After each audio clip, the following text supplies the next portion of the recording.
नमस्कार, जय माता दी दर्शक मित्रों। मैं प्रकाश पंड्या एस्ट्रो शास्त्र परिवार में आपका हार्दिक स्वागत करता हूं। आज धर्मशास्त्र में हम ये जानेंगे कि नवरात्रि साल में कितनी बार आती है। नवरात्रि में नवरात्रि ही क्यों है, 8 रात्रि नहीं, 10 रात्रि नहीं, नवरात्रि ही क्यों है। नवरात्रि के 9 ग्रहों का संबंध क्या है। नवरात्रि की पूजा से पहले हमें हमारे घर में किस प्रकार की तैयारियां करनी चाहिए।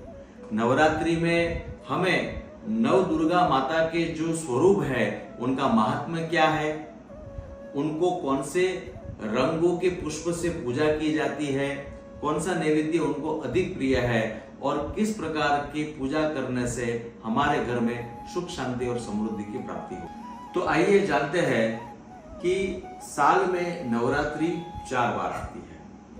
चैत्र नवरात्रि और आश्विन शारदीय नवरात्रि के बारे में हम भलीभांति जानते हैं, लेकिन माघ मास की नवरात्रि और आषाढ़ मास की नवरात्रि, जिसे गुप्त नवरात्रि कहते हैं, जो साधना के लिए विशेष मानी जाती है। नवरात्रि की पूजा के पहले हमारे घर में स्वच्छता का बहुत ही हमें ध्यान रखना है। हमारे घर में सभी तरह की शुद्धता और स्वच्छता का हमें ख्याल रखना है। हमारे घर में और खास करके देवस्थान में गौमूत्र और गंगा जल मिक्स करके सब जगह पे छिड़काव करना है। विशेषतः हमें हमारे मंदिर में जो पंचायतन देवताओं की मूर्तियां हैं उसे पंचामृत से स्नान करा के, गंगा जल से स्नान करा के उनको शुद्ध करना है।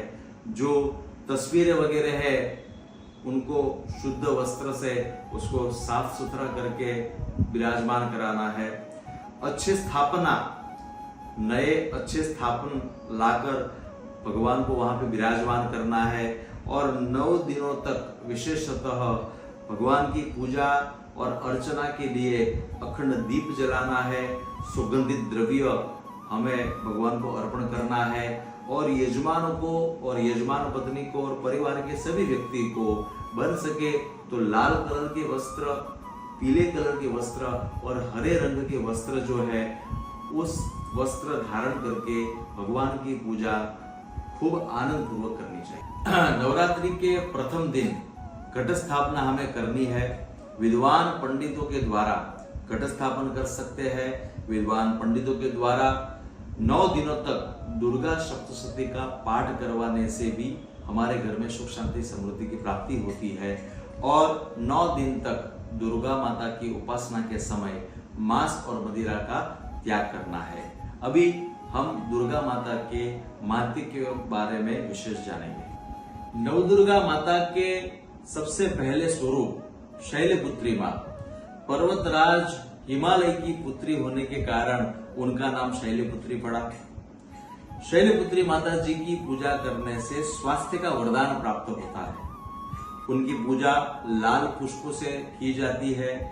गाय का शुद्ध देसी घी ये उनको भोग में नैवेद्य में अर्पण किया जाता है। और शैलपुत्री माता जी की पूजा करने से हमारे जन्म कुंडली में गोचर में अंतर्दशा में सूर्य बाधक है या सूर्य की पीड़ा है तो हमें उनका आशीर्वाद मिलता है और सूर्य हमारा प्रसन्न होता है। दूसरा स्वरूप है माता जी का ब्रह्मचारिणी माँ। हर समय तपस्या और साधना में लीन होने के कारण उनका नाम ब्रह्मचारिणी पड़ा। उनको सफेद पुष्प अर्पण करने से वो प्रसन्न होते हैं। तपस्या, साधना, ज्ञान और वैराग्य ये वरदान देने वाली ब्रह्मचारिणी माँ, उनको नैवेद्य में शक्कर अर्पण की जाती है।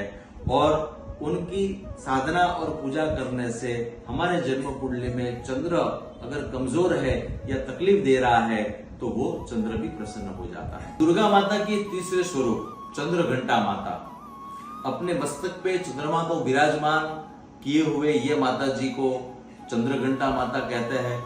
पराक्रम, साहस, आत्मविश्वास का वरदान देने वाली ये माता जी लाल कलर के पुष्प अर्पण करने से अधिक प्रसन्न होते हैं।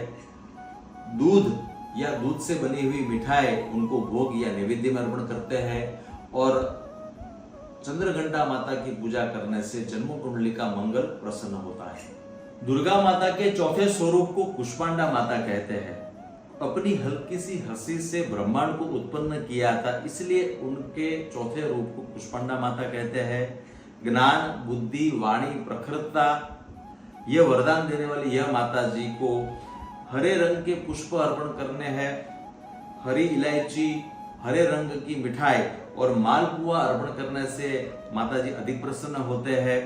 और हमारे जन्म कुंडली के बुध को बलवान बनाने के लिए कुष्मांडा माता की पूजा विशेष की जाती है। भगवान शिव जी के पुत्र कार्तिकेय स्वामी, जिनका एक नाम स्कंद भी है और उनकी माता होने के कारण स्कंद माता नाम पड़ा, इसलिए पांचवा स्वरूप माता जी का स्कंद माता है।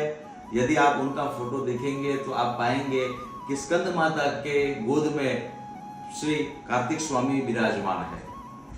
स्कंद माता की पूजा करने से निसंतान दंपति को संतान प्राप्ति होती है। कोई व्यक्ति को संतान विषय कोई भी चिंता हो, परेशानी हो, तो स्कंद माता की पूजा करने से उनका निवारण हो जाता है। स्कंद माता को पीले रंग के पुष्प अधिक प्रिय है और स्कंद माता को भोग और नैवेद्य में केले का भोग लगाना है। और स्कंद माता की पूजा करने से जन्म कुंडली में, गोचर में, अंतरदशा में गुरु की परेशानी है तो हमें उनसे निजात मिलती है। कात्यायनी माता जो छठा स्वरूप है माता जी का, ऋषि कात्यायन जी की पुत्री होने के कारण उनका नाम कात्यायनी माता पड़ा। विवाह योग्य कन्या का विवाह नहीं हो रहा है तो यह कात्यायनी माता की पूजा करने से शीघ्र विवाह हो सकता है। तो वरदान देने वाली, विवाह के वरदान देने वाली यह माता जी को पीले रंग के पुष्प अधिक प्रिय है। उनको भोग में, नैवेद्य में शहद चढ़ाना चाहिए।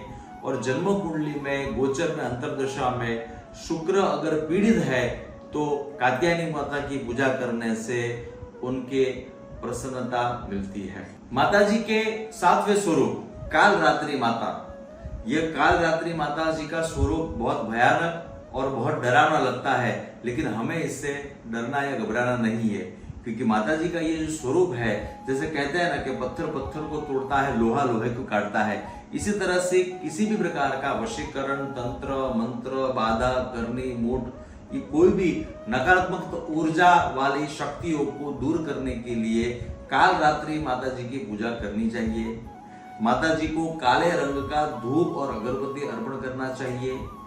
माता जी को नैवेद्य में गुड़ अर्पण करना है। और काल रात्रि माता जी की पूजा करने से हमारे जन्म कुंडली में शनि की पीड़ा है, छोटी पनौती है, बड़ी पनौती है, साढ़े साती है, यह सभी प्रकार की पनौतियों से हमें राहत मिलती है। माता जी का आठवां स्वरूप महागौरी माता।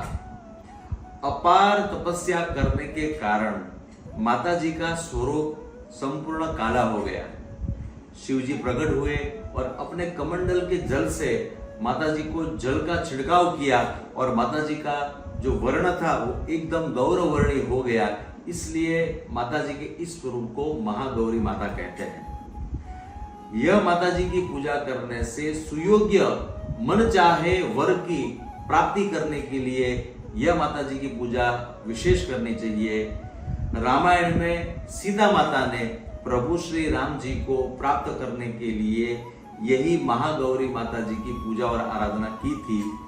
माता जी को सफेद पुष्प अर्पण करने से अधिक प्रसन्न होते हैं।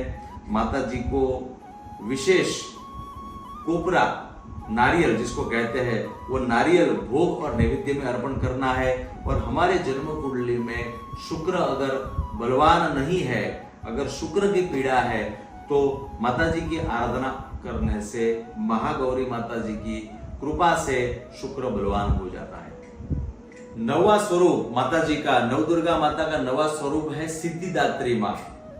अगर हमें नवरात्रि के 8 दिन तक कोई संजोगों वशात समय नहीं मिल पाया, पूजा नहीं कर पाए, उपासना नहीं कर पाए, माता जी के पास जाकर हम पूजा अर्चना में हमारी कोई भूल हो गई, तो ये 9वें दिन सिद्धिदात्री माता जी की पूजा विभिन्न अलग अलग प्रकार के पुष्प अर्पण करके काले तिल का नैवेद्य भोग अर्पण करके हमें माता जी से वरदान प्राप्त करना है। और माता जी सिद्धिदात्री माता जी की कृपा से हमें 9 दिन के पूजा और आराधना का फल हमें मिलता है। और हमारे जन्म कुंडली में यदि बृहस्पति गुरु अगर कमजोर है तो सिद्धिदात्री माता जी की पूजा करने से हमें गुरु की कृपा प्राप्त होती है। आशा करता हूं कि आपको हमारा यह वीडियो और हमारी जानकारी आपको पसंद आई होगी। यदि आपको यह वीडियो पसंद आया हो तो इसे लाइक कीजिए, दोस्तों और परिवारों में शेयर कीजिए और हमारे चैनल एस्ट्रो शास्त्र को सब्सक्राइब करना न भूलें। नमस्कार, जय माता दी।